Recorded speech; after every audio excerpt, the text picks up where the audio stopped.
Hey there, Pros and Cons fans out there in internet land. This is another highlights episode, and it is me, Alex, choosing this specific highlight. And the one I chose to do today was critiquing the critiques. This is a really fun conversation with James, Matan, Phoenix, and eventually Paddy, where they really have a look at some hoary old chestnuts of you're receiving criticism from people about your work and how to approach those criticisms when people say, for example, the classic show don't tell. What does that mean? How does that apply to your craft, and how can you use that in your own work going forward? And I just thought it was a really interesting way of breaking down some of those specifics and going like, hey, this is what you can take from this, and this is maybe what you can leave behind, because a lot of those things often leave writers scratching their head, and that's not productive. So yeah, enjoy this. This is critiquing the critiques. Welcome to Prose and Cons, a podcast by writers for writers, brought to you by Precipice Fiction. Precipice Fiction would like to acknowledge the people of the Eora and Durag nations as the original custodians and storytellers of the land this podcast was created on. Hello, everyone. Welcome to Prose and Cons, a podcast by emerging writers for emerging writers, because sometimes we feel like prose and sometimes we do feel like cons. I'm Phoenix Raig, and today we have Matan with us. Matan Elul. Hey, nice to be here. James Healy. Hello, how's everyone? They can't reply. We'll leave a space there for you to reply. Yeah, leave a comment. Okay. feels like an episode of Dora the Explorer. Yeah, exactly. And today we have a pretty cool topic for everyone, and we probably say that a lot, and we've probably said it a few times already. We do. But I'm pretty excited to get into this one. We're going to get into some common editing notes. So critiques that we've gotten multiple times, or a critique that we've gotten that really stood out to us, that challenge us to really alter our work, or as well as just like the big ones that you might hear a lot from editors, publishers, people you're sending your manuscripts off to. Hopefully they shed a little light on what they mean, angles you can take with them, and or directions you can take with them, and so on. But before we get into that, let's see what people have been enjoying. Matan? Hey, so I'm actually reading a manuscript written by a friend. That's what I've been reading recently. I'm not going to give too many details, but it's really, really good. It's sci-fi happening in outer space. I really don't want to give out the details because the thing is not published yet. But I am just so freaking anxious reading this thing. It's like I have a hole in my stomach the whole time. Nice. It's like the worst version of space. Hyper realistic. I mean, sci-fi that feels a bit like fantasy. Like, this is the opposite. This is sci-fi that feels like people stuck in a piece of aluminum out in space, which is kind of reality, isn't it? Mm-hmm. Really enjoying it. Shout out to the manuscript's author, Noam Bellinelli, and maybe one day you'll see it on a shelf, guys. That sounds great. Yeah. Yeah. I'm into that. James? I just joined like a book club. So I read a book for that called Before the Coffee Gets Cold, Before the Coffee Cools, which I quite liked. It was I went into it completely cold. I didn't know what it was about. Started off discussing a breakup, and then the character kind of remembers that the breakup happened in a cafe where you could apparently travel back in time. So he goes back to the cafe, tries to travel back in time to say things differently during the breakup to see if it wouldn't happen. And there's a ghost in the cafe, and there's all of this stuff comes out of nowhere. And the story is kind of broken up into a few little short stories of people trying to go back in time and why they're trying to go back in time.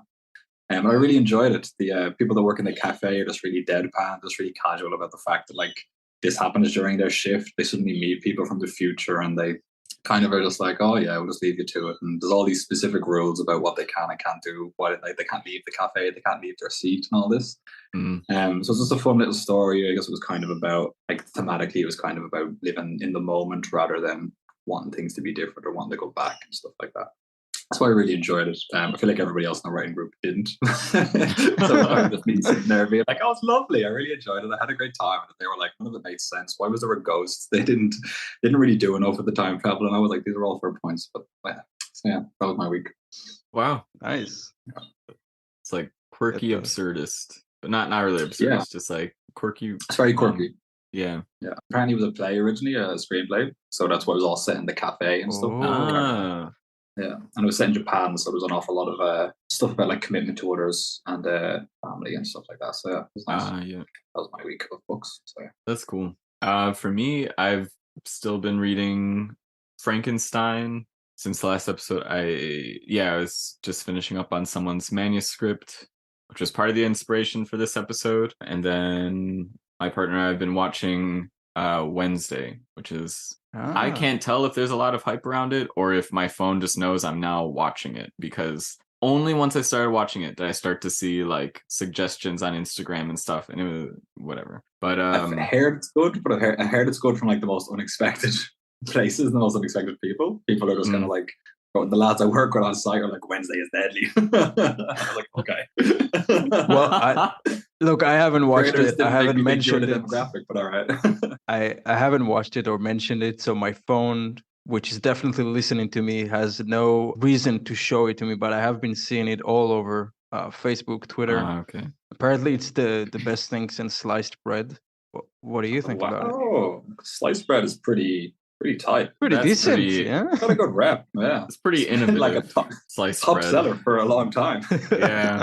Well, with gluten hate on the rise, I would say the best days of sliced bread are behind us. Back to how's Wednesday? Okay.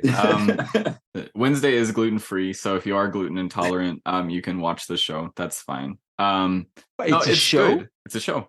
It's an 8-episode show. No. Yeah, it looks like a film, doesn't it, in the trailer? That's what I thought as well. I don't have 8 hours. I do like this. We don't have to watch it all at once, Matan. It's a show. Sorry. Yeah, but I do like these like extended movie style shows that they're doing, like The Queen's Gambit, where it's like one season, like 10 or so episodes, good beefy episodes, and you feel like you really like went on like you really experienced a plot, really experienced a story by the end of it, and it's none of this like wishy-washy cliffhanger stuff. Like we're clearly just obscuring the plot because we want to stretch this out. Like there's no filler, like any of that. So it feels good.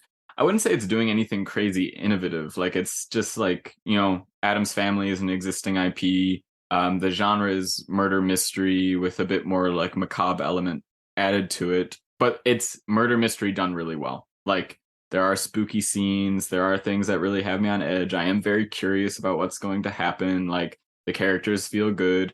So it's murder mystery done really well with an existing IP, and that makes the character kind of interesting and stuff. So it's worth watching for sure. Yeah, sounds good. I'll definitely check it out. Yeah, they do a lot of showing and not telling, which is something we'll get into today. They also do a lot of telling, but sometimes telling is necessary. With that, we will get into it. So we all, as writers, we do a lot of editing. Us in this group, we've edited each other's work quite a bit. We've edited other people's work quite a bit. And even just editing your own work, like you might go through and be wondering, like, why does this sound weird? Why, like, what's going on? So maybe if you're reading your own work and bumping up against some things, maybe some of the things we talk about here will help clear those things up, because these are very common symptoms that make scenes tend to fall a little flat. And with that, I wanted to start with the one that stood out to me as the most notable. I'm not sure, it's pretty common, as well as like, I remember the first time I saw this note from an editor, I was kind of like, ooh, what does that mean? And it's like, I kind of saw what she meant, but I didn't quite see what she meant. And that is show, don't tell. You hear this a lot. Yeah. You hear it a lot. Yeah.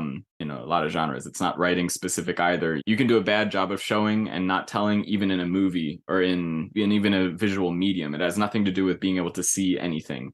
It's how you describe story events. So with that, I guess first I'd like to open it up. Do either of you have any experiences with show, don't tell, or anything that jump out to you? I got this comment so hard that the first time an editor gave it to me, she printed out, like she had this printout. I think it was 4 or 5 pages explaining what show, don't tell is. Whoa. And like she was full in. She's like, not only am I gonna write it on your stuff, I'm also gonna explain to you what it is. That was fantastic. That was what 6-7 years ago, just really at the beginning. Wow. And it's kind of funny because this is like the magic comment that a lot of young writers get first off, just when we start. But you kind of touched on it at the beginning, and sometimes we do need to tell, but I'll leave that for later. The gist of it is that so much of the storytelling we do early on is basically telling. We tell our friends, oh, I'm writing this book. This is what happens in the book that I am writing. We're so accustomed to telling the characters, the plot. So when it comes to showing, it's really something it took me a while to learn. And then obviously being me, I had to correct because I overcorrected the first time. And just showing is a bit exhausting for a reader, I think. But other than that, I do think it is a fantastic comment. And for young writers, what it basically means is that, first of all, trust your reader to pick up things. Trust them to understand things without you spoon feeding them every single hint, every single foreshadowing. And yeah, that's it, I think, in a nutshell.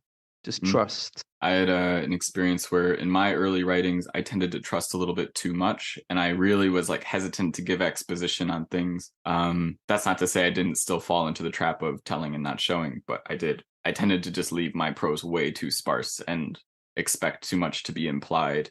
And so people would read it and just get confused. Some of my earlier stuff. I've had that issue as well, particularly because showing the world is something that I'm really interested in doing because I want to show it from the perspective of the character. When I'm trying to introduce like a science fiction environment, I'm almost trying to introduce it from the idea of the perspective of the character, including their anxieties and their, maybe if they have a religious belief or if they have a certain perspective on what's going on. I don't want to just explain this is a world where there are zombies. I want to write about it from the perspective of the character who has this religious connection to what's going on, or maybe is ignoring what's going on and is focusing on these other things, and try to let the world bleed through and let the reader form their own opinion of it. And in that doing so, trying to figure out where is the character missing the mark, because that's often what I'm trying to work with. Within that, I have often written stuff where I haven't, like the character is making decisions, but I haven't explained well enough why the character is making those decisions, because the reader is reading straightforward what's happening, and they're not quite getting where the character is disconnected to what's happening, because the character's feelings or the character's connections to what's going on in the world around them is dictating their behavior. That was a point I got a lot with Cooling Engines, which is a story we've put into our anthology, The New Mythic, where I had to keep going back and trying to make sure that I'd explained enough about how the main character interpreted the world or interpreted the situation to explain just why it was really bad that they had gone into fog and just why he didn't have a straightforward way out of the situation. Mm-hmm. And that kind of leads me into something I wanted to talk about, which is I do feel that as I was kind of dissecting this a bit, I found that showing, don't telling sometimes can be, one, it's an invitation to rewrite, to show instead of tell. But a lot of the times it can also be an invitation to include more interiority. And I'll give an example of this. I've actually prepared a little example of a difference between showing versus telling. Here it goes. All right. So they walked through the woods. It was scary and it was uncomfortable, but they had to move forward. They needed answers. So that is something that I would call telling, because you have the narrator using words that are relatively subjective. You have scary, uncomfortable. Why is it scary? Why is it uncomfortable? You're telling the reader that this is what the environment is, as opposed to describing the environment and letting either the reader or the characters come up with opinions about the environment. And that's where it can be an invitation for interiority. If you have a character that does think the environment is scary, why do they think it's scary? And you can explore scary and that word and what it means to the character within that character's internal world. But you kind of want to avoid the narrator telling the reader up front, this environment's scary, because that doesn't mean too much. This is an example of another way that you can write the same scene. And in this one, I did flourish a little bit more, but whatever. It was dark, but the darkness wasn't the worst part. It was the silence that set the hair on end. There was nothing. The forest suddenly seemed muted with cotton, save for the sound of their own shuddering breaths and the bone-chewing snap and crunch of sticks and leaves below their feet. They were but a sound in a desert of silence. They felt naked and didn't know what might be watching or listening. So I just kind of described the environment, the sounds, the textures, the sights, the feelings, and not once do I say what this means. I don't say it means anything. The character, for all we know, could be pretty thrilled about it. Like in Wednesday, she'd probably like an environment like this. But the reader might feel something different, and then you can have the reader's feelings agree with the character's feelings. Or like in Wednesday, they actually play with this a lot. They have the reader's or the viewer's feelings differ from the character's feelings. Where Wednesday might thrive in an environment like this, but the reader, the viewer, is scared. There is tension, and it's because they're not telling you it is these things. They're just demonstrating to you and letting the reader and the character experience it both. And you can explore both through the reader's perspective as well as through the character's perspective.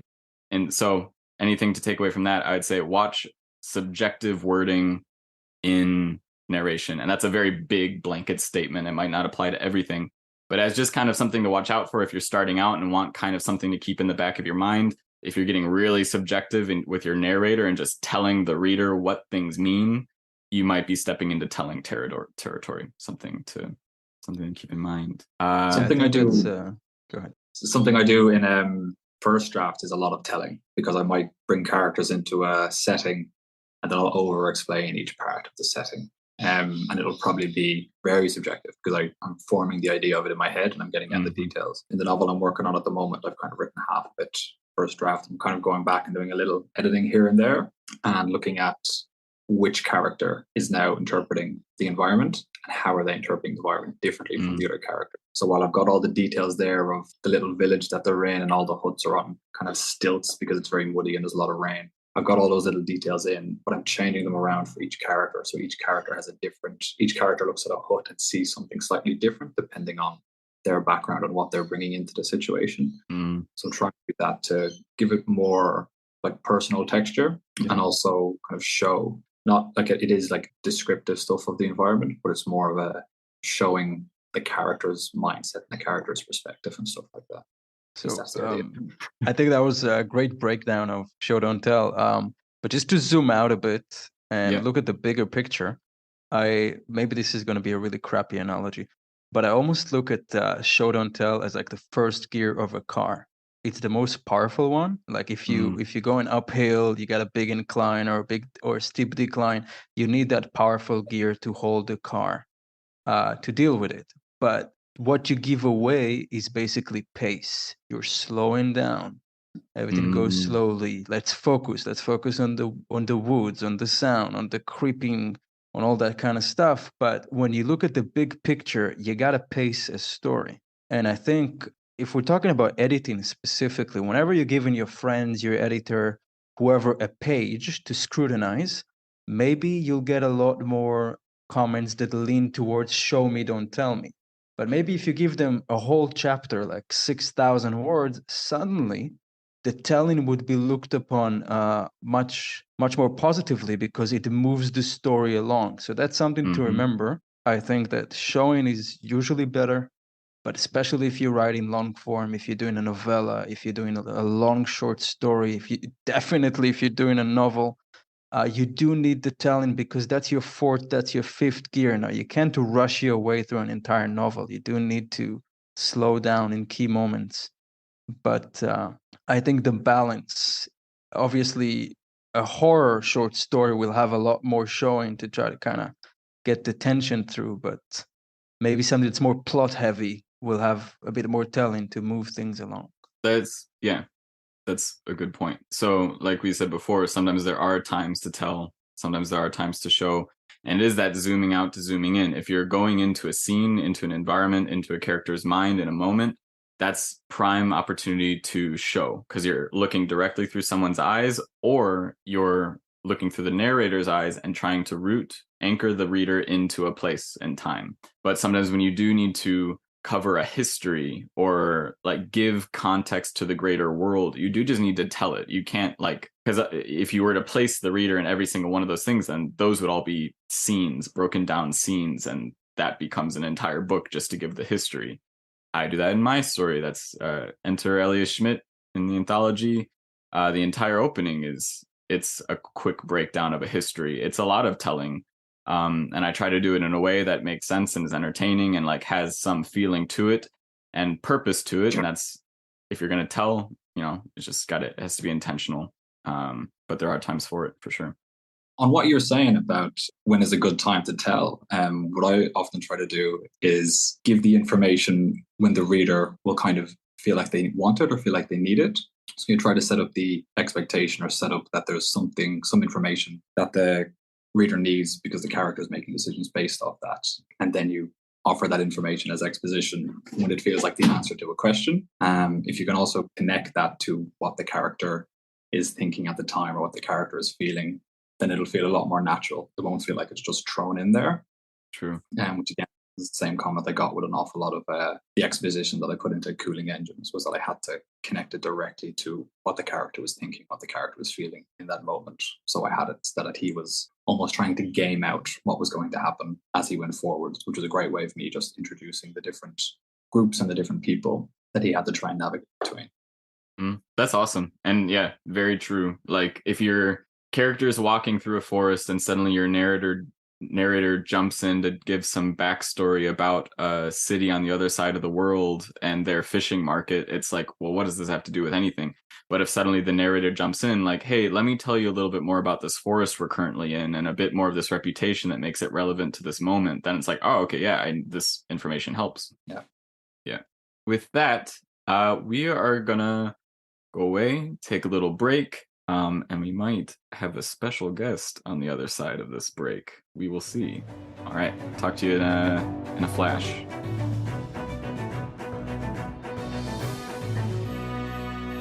And we are back. We're here, and now we are honored to have with us the one and only One and only. Boylan. Yeah, I think there's only one. Paddy. Hello. Better late than never, right? amen. I gotta say, yes. I only have a fairly vague idea about what we're talking about, so I'm gonna try and like slip myself in easily in the conversation, like I was always here. Please proceed, like nothing ever happened. The audience is gonna forget that you weren't here for the first half. They might. It's gonna be that seamless. They might. Anyway, yeah. Back to comments from editors. I just wanted to share. I wanted to ask you guys: has an editor or a friend ever looked at your writing and said, "This is kind of dense"? Did you ever get that comment? Dense writing. Define dense in this context. So it took me a while to decipher the meaning of that one. But what I realized it meant is that I just had too much a bit of everything, too much of the similes, too much of the descriptions, just a lot of metaphors chasing one another. And all of them in a nutshell were great, but just too many times I described something using something else, where sometimes a red telephone booth is just a red telephone booth. It doesn't have to be as red as a cherry or as red as the inside of a tomato, which would be as red as the outside of a tomato, which just shows that it's not a very good simile. Anyway, you get the point. I did get that comment. It's a fine line to walk, because when we talk about beautiful writing, we're usually talking about things like allusion and metaphor and reference and descriptive words. But then you can try and do it, and people say, "Oh, this is a little flowery. This prose is a little purple."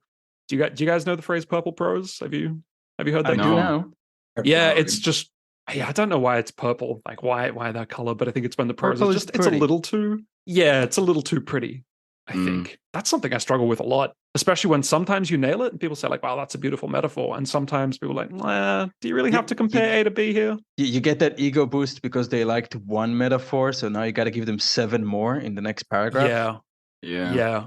Now that I think about it, I don't think I've gotten it too much from editors, but I've definitely seen it in my own work where like I have had editors talk about like reader exhaustion, and it's when you are too wordy and you're just putting way too much information in one block of text, and you kind of lose sense of pace, you lose sense of forward momentum, and you can get really bogged down in the words, and you stop seeing and experiencing the story. You feel like you're reading, like it feels like I'm doing the act of reading. Yeah. So that's a comment I got, and maybe you guys noticed, but I have since adopted the 1 sentence breather, where I just would, after a paragraph, a big heavy paragraph, I would just kind of put a 1 sentence moment to just kind of let the reader breathe, understand what's happening, and then we move on into the next kind of bit. I do that really well. I love it as a spacing thing because I think it's important. I gave you the flower bit. Now, basically, a man stood over the edge and looked down. Something as simple as that. I like It feels that. almost like punctuation when you use it. Yeah. And you do use it quite well. I think maybe the trick with that is like you got to make it a punchy sentence. If it's a one sentence paragraph, it needs to deserve to be one sentence. Exactly. It needs to earn it. Yeah. Yep. Off of that, we'll jump into another one I've seen quite a bit, and it's kind of on the opposite end of the spectrum of what Matan's saying. Is sometimes when I'm going through someone's work, as well as other people have used this term before, or maybe it's just us, I don't know. But like you could use a beat here, or like take a moment here, or something, and it's usually like in a moment where the action is moving too much, or maybe one kind of action sequence ends, and then you jump right into another one, or like a character walks into a room and immediately action starts happening, but it doesn't feel like there's a sense to a moment to settle or whatever. And sometimes there are moments where it clips along and it feels right, it feels natural, but there are some times where it's like, ooh, okay, take a moment, re-anchor the reader back into the space, and then send them back off again. Like, just give it a beat here. Do any of you have experiences with that one? It's definitely a comment I've given people because sometimes you'll see something, because it kind of serves two purposes. On the one hand, it lets the reader catch their breath from one moment into the next. You almost need time to digest what's just happened. I don't know if you need time to wonder about what's going to come next, but if what's just happened leads directly into what comes next, you almost lose the power of both of those things. Yeah. You almost want a moment where you go back into the character to get their reaction, or there's some line which is just a break between the two of those things. And the second thing is that something might happen. You almost want to know, how does this character feel about this? Is this character annoyed, frustrated, excited, happy? Like, what exactly is their internal response? Because as a writer, you might feel it's obvious what the character is thinking, but you don't know how the reader is interpreting the character. So these are all moments where you are character building within action, because so much of action is about character. It's about telling how someone will respond to things. So that's almost the point of your action. That's almost the point of these dramatic moments, is to give that little response in between the big decorative stuff that you've done. You just need a little human moment in the middle to say, and that's how they feel about that. And then you move on to the next thing. Yeah.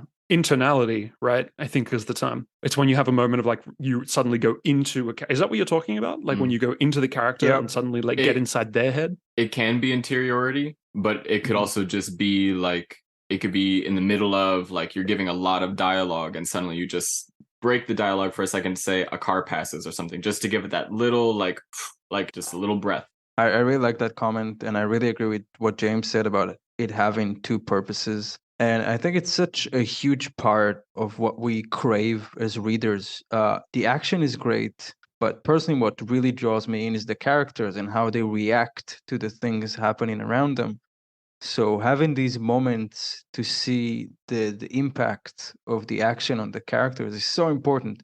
Because what happens is sometimes you read these scenes where so much is happening and you don't see the main character for so long because the writer is so focused on the spectacle. And it's almost like the main character isn't even there anymore. And I think that's a huge risk because you just feel disconnected. Like, this guy just watched this something happen, this really impactful, terrible thing occur, and there's nothing from them. It really breaks my immersion. So I think it's not just good, it's absolutely necessary to have these beats. Now, they don't have to be, oh, he's so sad, he's crying. It can even him be just staring, just put the camera on his face. You don't even have to give me all the details, but do give me that back and forth. I mean, that can really be like the less is more thing. Sometimes when there's just him staring, it's almost like what the reader can imagine he's thinking in that staring is more powerful than if you directly told them just the implication and then letting the reader work out what it is you're trying to say. I found that really powerful in writing. I tend to, and it is like kind of a nuanced thing. Like sometimes I don't have much of a reason for knowing why, like, hey, I think you need a beat here. It's just like a pacing thing. You're flying through a brick of dialogue and you're like, oh, I think we need to like just pump the brake for a second before we jump back into dialogue. Like, does the character shift in their seat? And just give them that little like, ooh, they turn their gaze to the table or finally look back up at them. And then you're kind of refreshed and could go right back into that dialogue. One of the difficult things about giving feedback sometimes is like, when something should be there and you feel it, but it's hard to articulate why. Like, I don't know about you guys, but I totally lack the language of like structure to be able to say this needs a beat here because it's always just like kind of feel like it should, can't really justify it, which I'm sure is very frustrating to the person getting the feedback. But it is almost just like a feeling rather than a technical thing or a structural thing. It's sort of like, I'd like to know how they feel about this. Do you guys have like a pet beat that you repeat without even noticing? Like, I noticed I have this automatic one that I put, like, I recognize there needs to be a stop, but I don't feel like coming up with something original. So a character would just stand up, look at something for a moment, and then look back at the person it was talking to. And I realized I just do it as a lazy way of recognizing, okay, here's a beat.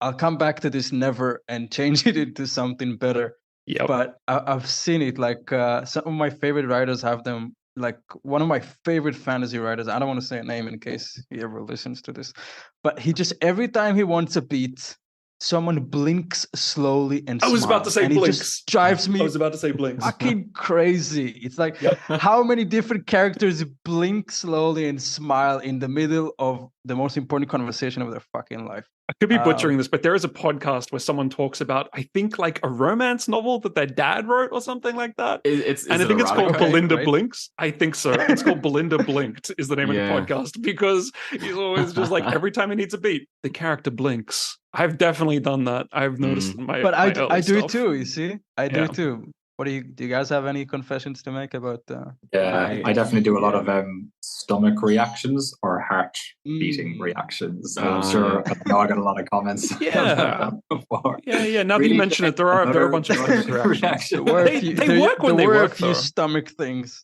Yeah, they're great.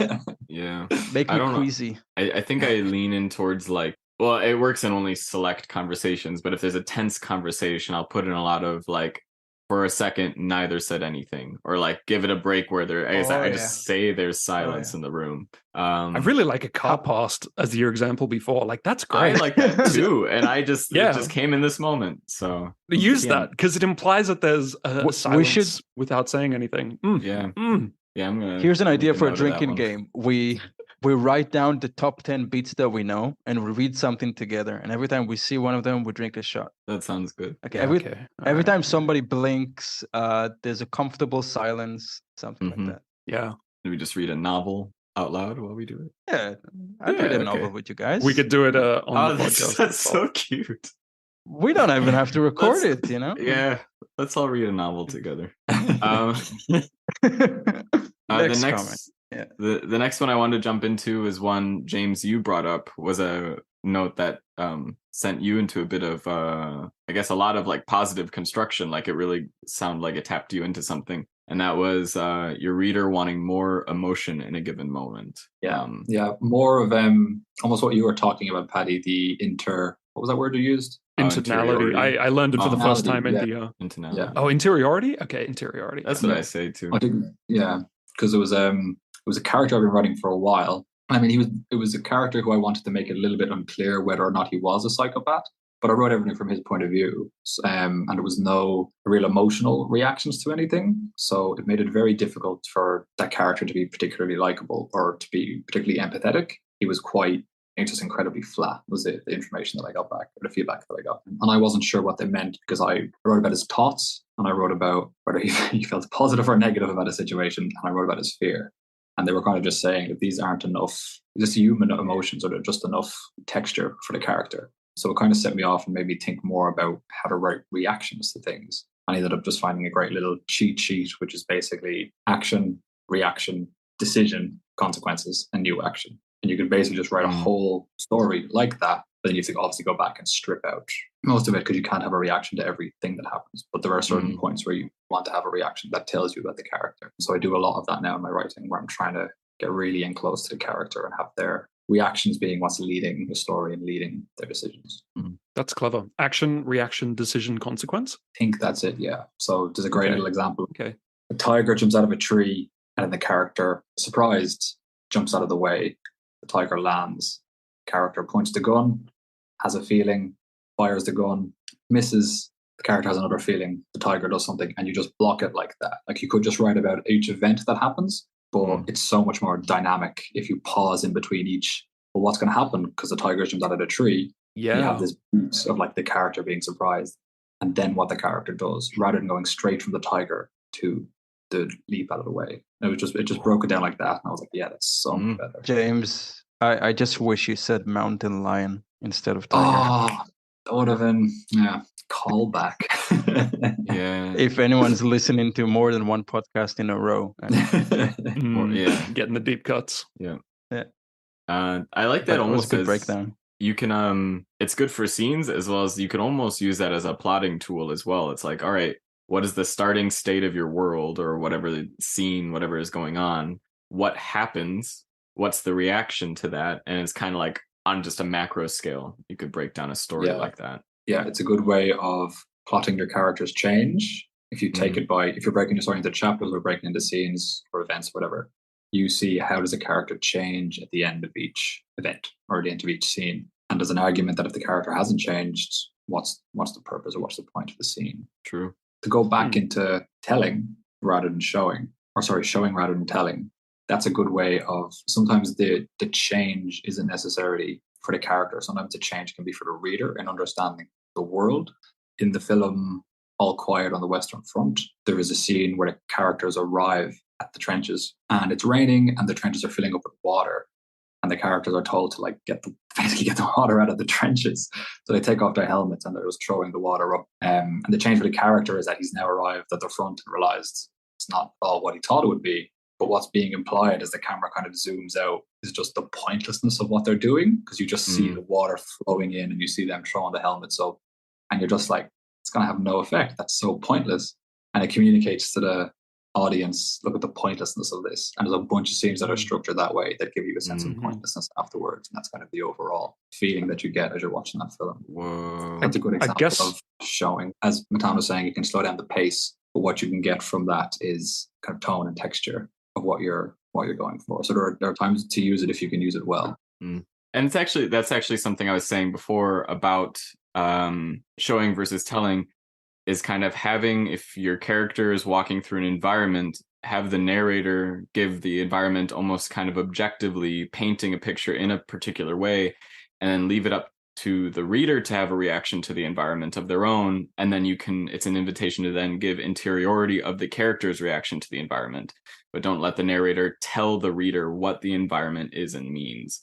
And, I'm sure there's a counterexample to that, but just kind of a frame, showing and telling frame. You could think of it like that. I'm reading Bring Up the Bodies at the moment by Hilary Mantel, which I mentioned at the it's the sequel to Wolf Hall, historical fiction about Thomas Cromwell. Anyway, we were talking just earlier about the importance of establishing a scene. If a character walks into a room, give a moment to talk about the room. Definitely. And that is really good advice. But there's also times where an author cannot give any description of where they're going into, and you don't notice that the book's not any worse off for it. There's a lot of times in Hilary Mantel where the characters just go on to the next thing, and then they're in court, and then they're riding on their horses. And there's often no description. I don't know exactly what it is, maybe because she's so interior and so with the characters inside that you almost don't need that outside description. You can just be like, okay, they're in court. I'm just going to imagine what court looks like.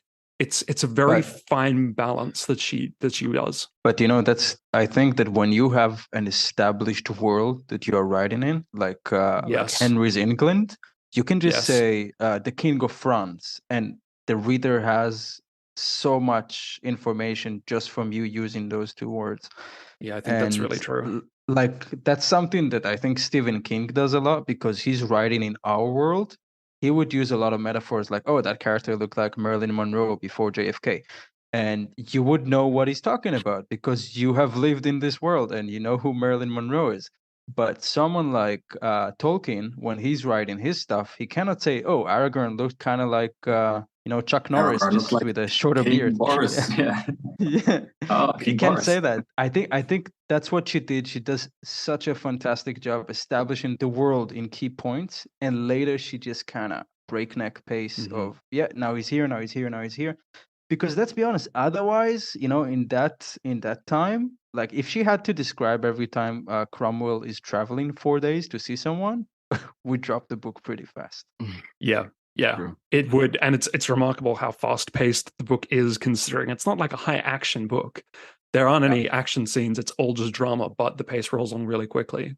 Look at the opening scenes of Lord of the Rings, The Fellowship of the Ring, the movie. Like, it's done in like 10 minutes. There are like months passing there because they don't have time to expand on all the traveling that's being done and all the things that are changing. And in the book, you get more of that sense of time going by. But in the movie, they're just like bang, bang, bang. Gandalf went across the world and back, like with information and researched, and a lot of time has gone by, but it's not evidently clear to the viewer. I'm really going back like 15 minutes in the conversation, but I feel like some of the best tips I got from friends/editors, they kind of conflict with each other. Like some of them even cancel one another. Show, don't tell, but wait, what about pace or interiority? But no, you can't give me too much. So I think as a writer, you got to take all these comments and you're basically deciding when and which. James touched on it. There are moments to do A and there are moments to do B. And that balance, I feel, is what makes a book readable. Like when you flip in pages really quickly, I feel it's because the writer has struck the perfect balance between now I'm showing, now I'm telling, now I'm showing, now I'm telling. It's almost like a marathon. You got to pace yourself. At some points, you got to, full sprint. Some points, you got to kind of jog ahead. And Totally. That's the secret sauce. Yeah. Sometimes it's good to be told. You don't want to tell all the time. You have to show, but sometimes it's like a little bit of exposition, or just like we're going to cut away and the author's going to explain to you what the history is. It can be really good. And there's books I can think of where I wish the author did a little more telling. But telling can be as simple as the writer's writing. She was very pretty, instead of describing exactly how her red hair is reflecting the sunlight in copper streaks of red. Telling is just writing she's pretty. And sometimes you just want to know, okay, she was a pretty lady, and let's hear what the conversation gonna be like. Yeah. And with that, I think we're gonna bring it over to a reading. James, I believe, has a reading for us today. Yes. So it was basically, I'll only read a part of it, but it was basically an entire chapter, about 3,000 words. I'll just read about 500 of them. It was an action scene, went into a dialogue scene, second action scene, some horror chase scene. And there was essentially almost no internal reaction or emotion from the character, which I kind of realized until it was pointed out to me. Okay. This might be a bit janky because I haven't seen this in a while, so I'm wondering. That's fine. Just a heads up. Sorry, listeners. The arrow loosed with a soaring whistle that split the crisp pre-dawn air. From his perch in the vine-entwined window, Luke was already lowering the crossbow to fit another, practiced hands moving with speed and poise when he saw there was little need. Through the crooked branches of fluttering leaves, he watched the stag let out a soft grunt, derail and fall to its knees. From one side, the arrow stood prominent and pleased, having pierced deep to soft flesh behind the left shoulder. There was no time to acknowledge the jubilant beat in his chest. Luke came to his feet, crossing the leaf-strewn floor of the house. The stairs cracked at his descent, spitting rotten splinters. No backward glance was offered the sunken face or glassy eyes. Never mind that. His mind was to his prey. Downstairs, the soft nest of soil gave life to the rough row, flowers growing in a tidy line that traced a journey of sunlight across the floor. Light flickered in the branch-laden windows. Disturbed floorboards jutted like broken teeth. Lingering traditions led him to the front door. Hinges sang their rusty squeal. The brass handle came free, bounced on damp timber, was swallowed by the flower bed. Intent on the hunt, he paid no mind, stepping from the dreary dwelling into a flourishing grove. Tall grass swished about his ankles, leaves rustled, and the webwork of branch bristled. The breeze was fragrant and rich with morning's brisk bite. Beyond the grove, a clearing a few feet in width stretched for half a mile either direction. In this ravine of green that was once a road, the stag rose strenuously on shaky legs, the arrow mere inches from the heart he'd aimed to pierce. Returning the crossbow to his shoulder's crook, Luke crept through the overflowing garden, hidden beneath dense flora. The stag took a tentative step and began a careless, weaving journey up the street's center, its pace desperately slow. Swiftly, he strafed the animal, cutting across the street to remain downwind. He pursued through gardens, wading amid knee-high grass, bent under its own weight. The stag pushed on awkwardly. It looked back in agitation, sensing pursuit. Blood trickled down its long, elegant legs, mist sprayed before it with each panicked breath. Luke leapt bushes and passed between trees as a shadow, sweeping up behind the stag and edging closer. When he drew alongside it, the animal caught his scent and veered away, leaving the street and bolting awkwardly into the adjacent grove. Luke didn't falter. The gap had been closed, and he was within striking distance. Slinging the crossbow over his back, he drew the machete and burst from the trees after the wounded animal. Skirting up on its left side to avoid a backwards kick, Luke lunged into the animal, driving up and forwards with the blade. The shimmering steel flashed in an instant and disappeared inside the stag's soft belly, finding its way between chest plate and rib. Luke came to a stop, forcing the animal to do the same, then dragged the weapon down and backwards, severing arteries, slicing through flesh and cutting open the heart. The blade emerged, thick with crimson runoff, and the beast fell to the ground inanimate, only a few dying nerves sending twitches through its hind legs. Luke knelt in the tall grass and wiped his blade clean while the body settled. His own heart beat powerfully, exulted as always by the end of a hunt, and with the prospect of how much meat this would yield, he could almost ignore the twinging pain in his chest. This would be a fine day. So that's an example of like quite a lot of things happening, but just to a blank slate, basically. There's no real, we don't really get anything from the character. The scene that follows that is a very intense dialogue scene where, again, not a lot of internal information. And then the rest of the chapter kind of goes on the same way. So that's an old draft. I've gone and worked on it since then to kind of put a little bit more texture to the character, give him a little bit of feeling. Kudos to you for actually wanting to read out something that got a lot of criticism that you later changed. Well done. I have such a fear about ever showing people my unformed stuff. That was actually beautiful, but now that you mention it, it's lacking interiority, and I could see how that would really benefit. In a short burst, it might not be as obvious, but if you think about like that, that's 500 words and it's a 3,000 word section, so it's just that, and it is just a blank slate all the way through. It is just like, so far the camera's looking at the character, but we haven't met the character yet. We're just watching them do something. Yeah, and it very much stayed like that. So it was great. It was great feedback to get. So it really changed the way I wrote that, and it changed my writing in general. Right on. And then with that, Matan has found a quote for us. I got a quote from one of the absolute legends of writing, Terry Pratchett. And Terry Pratchett says, "The first draft is just you telling yourself the story." Boom. So that's something I got to remind myself of. Yeah. God, I need to keep that in mind so much. It's true. Yeah, that's exactly what I was saying. When I'm writing a first draft, if the characters are picking up a weapon, I'm putting in all the details about the weapon that I'm trying to remind myself of, including like how it was manufactured, where they got it. Yeah. And then later on, I'll go in and take those details and spread them out where they need to be. I like that. Before we go off really quick, I just want to throw out a couple things before we break. One, if you're considering going to an editor or you have gone to an editor, if you've gotten feedback that just says, this isn't good, don't do this, and if they don't give reasons, first of all, they should always be kind. There's no reason to be mean. Second, if they don't give reasons about it, that's not a good indication that the editor is worth what you're paying them.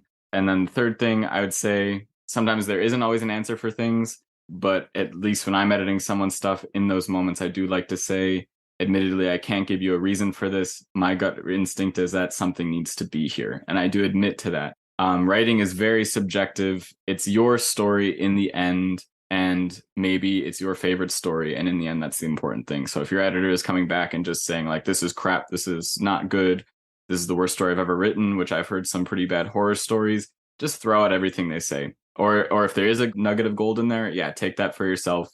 But otherwise, just disregard it. That's not a great editor. Go to someone else. There are people out there who will just help you tell your story. And that's ultimately the goal of that's what an editor should be doing for you. Well said. Amen.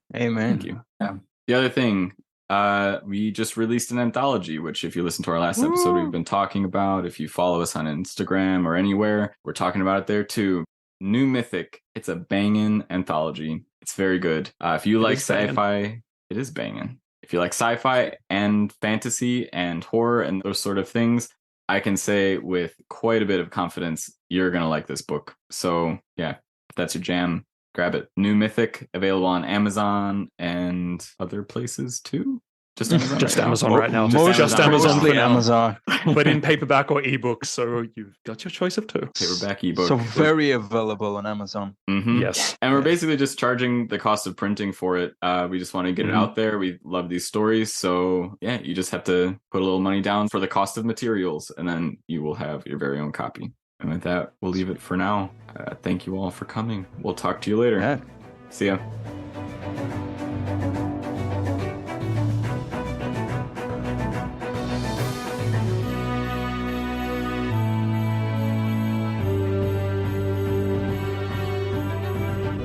You're listening to Prose and Cons, the Precipice Fiction podcast.